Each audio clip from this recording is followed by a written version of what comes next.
வணக்கம். தேசம் சிறப்பு செய்திகளுக்காக நான் உங்கள் ரேவதி குணாலன். ஐபிஎஃப் கட்சி தேசிய முன்னணிக்கு ஆதரவு வழங்கும் தேசிய தலைவர் ரத்து லோகநாதன் திட்டவட்ட அறிவிப்பு. கடந்த 33 ஆண்டு காலமாக தேசிய முன்னணிக்கு ஆதரவு வழங்கி வரும் ஐபிஎஃப் கட்சியின் ஆதரவு தொடரும் என்று அக்கட்சியின் தேசிய தலைவர் ஜத்து லோகநாதன் திட்டவட்டமாக அறிவித்தார். நாங்கள் தேசிய முன்னணி உறுப்பு கட்சியில் இடம்பெறாவிட்டாலும் கடந்த காலங்களில் கட்சியின் தேசிய தலைவர்கள் வழங்கி வந்த ஆதரவை தொடர்ந்து வழங்கும் என்று உறுதியளித்தார். ஏப்போவில் உள்ள அம்னோ மண்டபத்தில் நடைபெற்ற மாநில ஐபிஎஃப் கட்சியின் 33வது மாநாட்டை தொடக்கி வைத்து ஆற்றிய உரைகள் அவர் இதனை தெரிவித்தார். இரண்டாவதாக, இந்த பேரா மாநிலத்திலே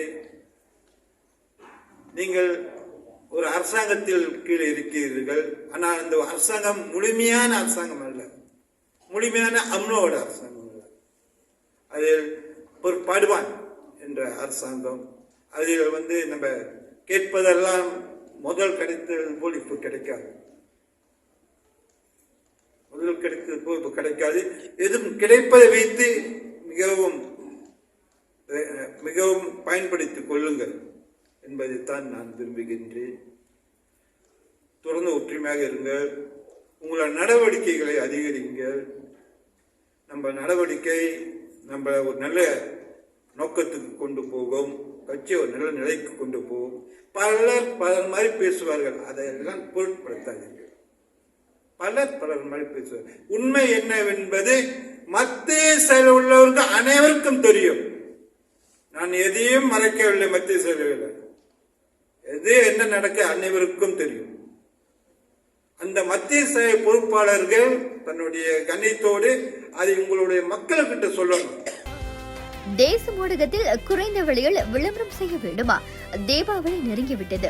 நீங்கள் உங்கள் வணிகத்தை பொருட்களை குறைந்த விலையில் காணொலி விளம்பரம் செய்ய உடனடியாக தேசம் ஊடகத்தை தொடர்பு கொள்ளலாம். உங்கள் பொருட்கள் தொடர்பான காணொலி விளம்பரம் தேசம் ஊடகத்தின் YouTube, TikTok, Facebook, Instagram, WhatsApp ஆகியவற்றில் 2 வாரங்கள் வரை ஒளியேறும். மேலும் குறைந்த விலையில் போட்டோ அல்லது காணொலி தீபாவளி வாழ்த்து விளம்பரங்கள் செய்யலாம். உடனடியாக தேசம் ஊடகத்தை நாடுங்கள். 036730157. மக்களோட தேசம், தேசத்தோட மக்கள். கடந்த காலங்களில் தேசிய முன்னணி ஆட்சியில் அதிகாரத்தில் இருந்தபோது முன்வைத்த கோரிக்கைகள், தேவைகளை எதிர்பார்க்க முடிந்தது. இன்று கூட்டணி அரசாங்கத்தில் தேசிய முன்னணி இருந்து வருவதால் தேவைகளை அது நிறைவேற்றுவதில் சிக்கலை எதிர்நோக்கலாம். தேசிய முன்னணி ஐபிஎஃப் கட்சி உறுப்பு கட்சியாக விரைவில் இடம்பெறும் என்று நம்பிக்கையோடு இருந்து வருவதாக தெரிவித்தார். மேலும் பேசிய அவர், ஐபிஎஃப் கட்சியை வலுப்படுத்த அதன் தலைவர்கள் தங்களின் சொந்த பணத்தை செலவிட்டு வருகிறார்கள் எனவும் தெரிவித்தார். இக்கட்சி சமுதாய போராட்டம் நிறைந்த கட்சி. கட்சியின் வளர்ச்சிக்கு தொடர்ந்து தலைவர்கள் பாடுபட வேண்டும் என கூறினார். இம்மாநாட்டில் மாநில மந்திரி பசார் டத்தோஸ்ரீ ஜரானியின் அரசியல் செயலர் முகமது ஹமிடி பஹாருடின் ஆற்றிய உரையில் கடந்த 35 ஆண்டுகள் தேசிய முன்னணிக்கு ஆதரவு வழங்கி வருவதையும் பாராட்டியதோடு தேசிய முன்னணியில் உறுப்பு கட்சியாக இடம்பெற வாய்ப்பு ஏற்பட காலம் வரலாம் என்றார். தொடர்ந்து பர்சா நேஷனல் ஆதரிக்கும். ஏனென்றால் இந்த ஆதரவு நம்மளால் உருவாக்கப்பட்டதல்ல. இந்த கட்சியின் தோற்றுநர் எம்ஜி பண்டிதனால் உருவாக்கப்பட்டது.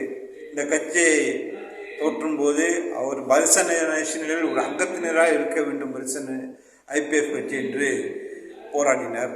அந்த போராட்டம் தொடர்ந்து பொன்சரி காலத்திலும் மறைந்த டாக்டர் சம்பந்தன் காலத்திலும் அதை வலியுறுத்தி அதுக்காக பல வேலைகளை செய்தார்.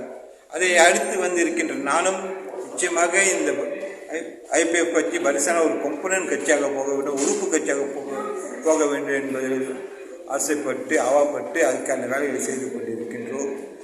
நாம் பதவி இருக்குது, பதவி இல்லை என்பதற்காக அல்ல, நட்பு வேண்டும், நம்பிக்கை வேண்டும். அந்த 2 அடிப்படையிலே தான் நம் பாரிசா நேஷனை ஆதரிக்கின்றோம். அது தொடர்ந்து ஆதரித்து கொண்டு இருப்போம்.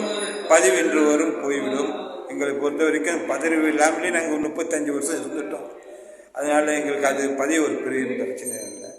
ஆகையால் நாங்கள் இந்த பேராளர் மாநாட்டிலே பேராளர்கள் முடிவு என்னவென்றால் ஐபிஎஃப் கட்சி தொடர்ந்து பர்சா நேஷனில் இருக்க வேண்டும் என்பது, அதன் தலைவரான நான் தொடர்ந்து அவர்களுடைய இணக்கத்தை ஏற்றுக்கொண்டு தொடர்ந்து நம்ம பர்சா நேஷனை ஆதரிப்போம்.